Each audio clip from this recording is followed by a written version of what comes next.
Welcome back to red TV. ఈరోజు మనము అజిత్ దోవల్ గారి గురించి మాట్లాడుకుంటాం. మీకు అందరికీ తెలిసే ఉంటుంది.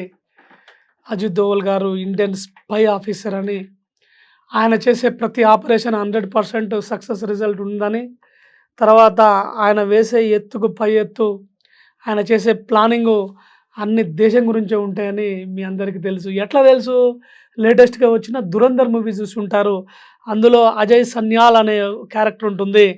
అది అజిత్ దోవల్ గారు. ప్రస్తుతానికి ఆయన పీఎం కింద నేషనల్ సెక్యూరిటీ అడ్వైజర్‌గా వర్క్ చేస్తూ ఉన్నాడు.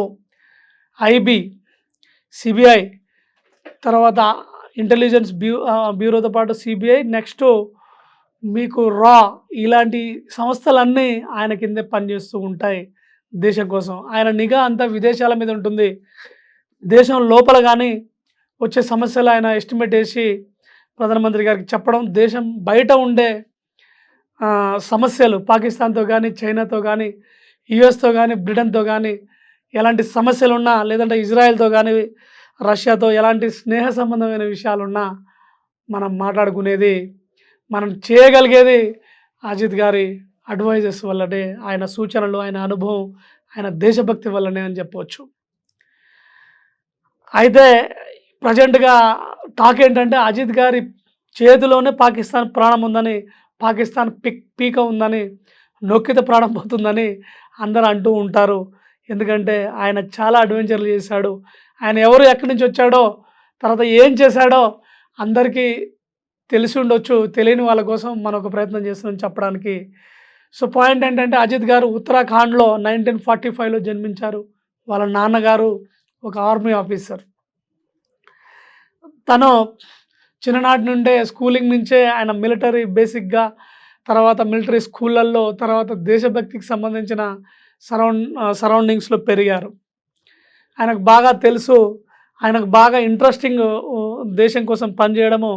అలాగా ఆయన అటెంప్ట్స్ చేసి ఫస్ట్ ఆయన ఫస్ట్ అటెంప్ట్‌లోనే అంటే 23వ సంవత్సరంలోనే సివిల్స్ రాసి ఐపీఎస్ అయ్యారు. అంత తక్కువ వయసులో ఐపీఎస్ ఆఫీసర్ అయిన వాళ్ళు అంతమంది లేరు. ఆయన ఒక రికార్డ్ క్రియేట్ చేశాడు. ఆ తర్వాత కేరళలో ఇమ్మీడియట్‌గా 1970స్‌లో రిలీజియస్ కాన్ఫ్లిక్ట్స్ వచ్చాయి. వాళ్ళు గొడవ పెట్టుకొని కొట్టుకునే పరిస్థితులు వచ్చాయి. ఆ టైంలో అజిత్ దోవల్ గారు దాన్ని క్లియర్ చేశారు.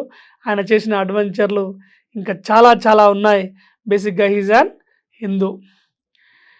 తర్వాత మెజోఫ్రంట్ అంటే మిజోరంలో మన నార్త్ ఈస్ట్ స్టేట్స్‌కి సంబంధించిన కాన్ఫ్లిక్ట్ వచ్చినప్పుడు సపరేట్ దేశం కావాలి, ఈ 7 సిస్టర్స్ అని గొడవ జరిగినప్పుడు కూడా ఈయన అక్కడికి వెళ్ళి మాట్లాడారు.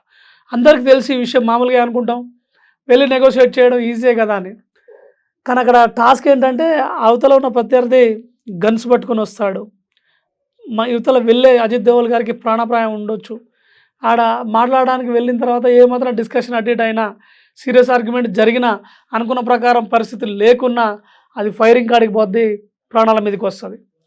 ఇలాంటి డీల్స్ ఎన్నో చేశాడు. మిజో నాయకుడిని కలిసి అతనితో మాట్లాడి వాళ్ళందరినీ ఇంటికి పిలిచి దాన్ని నెగోషియేట్ చేసి దేశాన్ని కాపాడాడు, ముక్కలు చెక్కలు కాకుండా. అజిత్ దోవల్ గారు స్వతంత్రం కంటే ముందు 1910 ఆ టైంలో పుట్టుంటే పాకిస్తాన్ విడిపోకుండా, ఇంత కాన్ఫ్లిక్ట్ అవ్వకుండా ఉండేదేమో.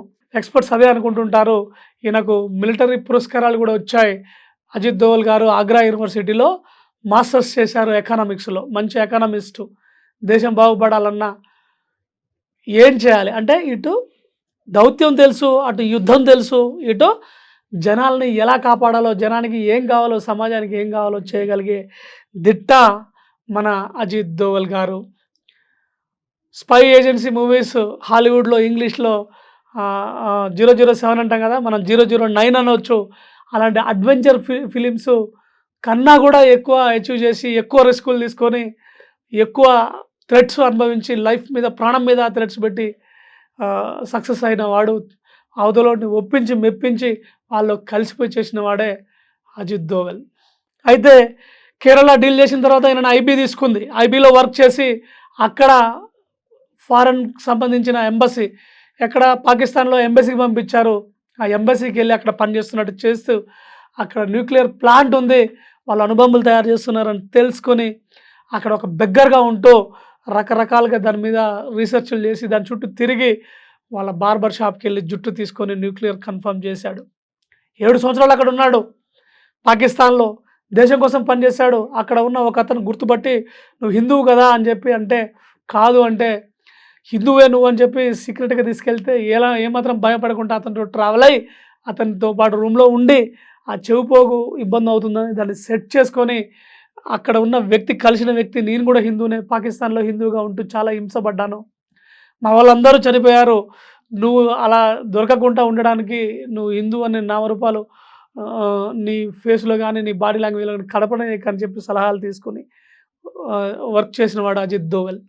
తర్వాత అక్కడి నుంచి ఇండియాకొచ్చి ఇందిరాగాంధీ గారి టైంలో 1984లో అమృత్సర్ గోల్డెన్ టెంపుల్‌లో ఆపరేషన్ బ్లూ స్టార్‌లో ఈయన అందులోకి వెళ్ళి ఆ మిలిటెంట్స్ ఎవరెవరైతే ఉన్నారో ఖలిస్తాన్ కావాలని బ్రిందెన్‌వాలే అలాంటి వాళ్ళతో కూర్చొని దేశాన్ని వినాశనం చేయొద్దు, ని కాపాడాలి, వివాదాలకు పోనివ్వకండి, అనవసరమైన ఇబ్బందులు క్రియేట్ చేయకండి అని రెగ్యులర్‌గా మాట్లాడకుండా వాళ్ళలో ఒకనిలా కలిసిపోయి వాళ్ళతో డిస్కస్ చేసి నేను పాకిస్తాన్ నుంచి వచ్చిన మీ సింపథైజర్‌ని మీకు సపోర్ట్ చేస్తా అని చెప్పి ఎక్కడ ఏమాత్రం డౌట్ రాకుండా మనుషుల ప్రవర్తనను మైండ్‌ని ఆలోచనలు చదివిన వ్యక్తి వాళ్ళతో ట్రావెల్ అయ్యి అక్కడ ఉంటూ భారత్‌కి ఇన్ఫర్మేషన్ ఇచ్చి ఆపరేషన్ బ్లూ స్టార్ సక్సెస్‌ఫుల్ చేశాడు. అది కంప్లీట్ కాకుండా 84 నుంచి 84 అక్టోబర్‌లో ఇందిరాగాంధీ చనిపోయిన తర్వాత 88 వరకు రాజీవ్ గాంధీ గారి పీరియడ్‌లో కూడా డిస్కషన్ చేశాడు. అస్సాం గణ పరిషత్, అస్సాంకి సంబంధించిన విషయాలు అంటే అప్పుడు మిజోరాం అందులోనూ పార్ట్ ఉండేది. ఆ తర్వాత ఈ మణిపూర్ ఇష్యూస్ కానీ అన్నీ చూశాడు. 88లో ఇలా యాంటీ నేషనల్ యాక్టివిటీస్ పెరుగుతున్న కొద్దీ ఆయన చాలా జాగ్రత్తగా వాళ్ళతోటి సామ, దాన, వేద దండోపాధ్యాయాలు ప్రయోగించి దేశాన్ని సక్సెస్ చేశాడు. 88లో మళ్ళీ అదే ఖలిస్తాన్ గొడవ బయటకొచ్చినప్పుడు అందులోకి వెళ్ళి రిక్షావాలాగా 84లో వెళ్ళి తర్వాత మిలిటెంట్‌గా 88లో వెళ్ళి నెమ్మదిగా వాళ్ళని సెట్ చేసి అసలు ఖలిస్తాన్ అనేదే నామరూపాలు లేకుండా చేశాడు. ఈస్టర్న్ స్టేట్స్‌ని కాపాడాడు. నార్త్ ఈస్ట్‌కి సంబంధించిన స్టేట్స్‌ని అంత గొప్ప అడ్వెంచర్లు చేశాడు. ప్రాణాన్ని అడ్డంగా పెట్టాడు. దేశానికి ఒక స్తంభంలా నిలబడ్డాడు. అందరు ప్రధానమంత్రులతో పనిచేసిన గొప్ప ఘనత అజిత్ దోవల్ గారిది.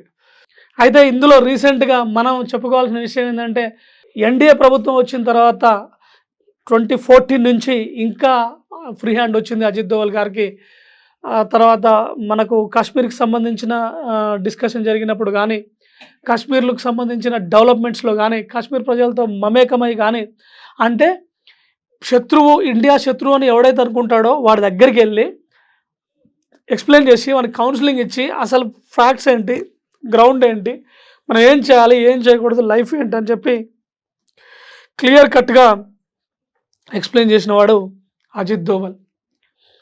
ఇప్పుడు రద్దయిన articles, surgical strikes, operation Sindoor, తర్వాత ఎక్కడైనా మన గవర్నమెంట్ ఫారెన్ నుంచి వెళ్తుంటే దానికి ఏం చేయాలో దానికి ముందే ఒక బ్లూ ప్రింట్ తయారు చేసి, ఒక మ్యాప్ తయారు చేసి ప్రధానమంత్రి గారితో మాట్లాడి అది సక్సెస్ గలిగేటట్టు చేసి తర్వాత మనకు అంత స్టాండర్డ్ ఇచ్చినవాడు అజిత్ దోవల్. ఇంతకుముందు సోల్జర్స్ డిఫెన్స్లో ఉండేవాళ్ళు. అంటే అవతల పాకిస్తాన్ వాడు వచ్చి దాడి చేసినా, ఇంకెవరైనా కొట్టినా, తర్వాత తిట్టినా మనం డిఫెన్స్ చేసుకునే వాళ్ళం తప్ప మనం రిటాలియేట్ చేసేవాళ్ళం కాదు.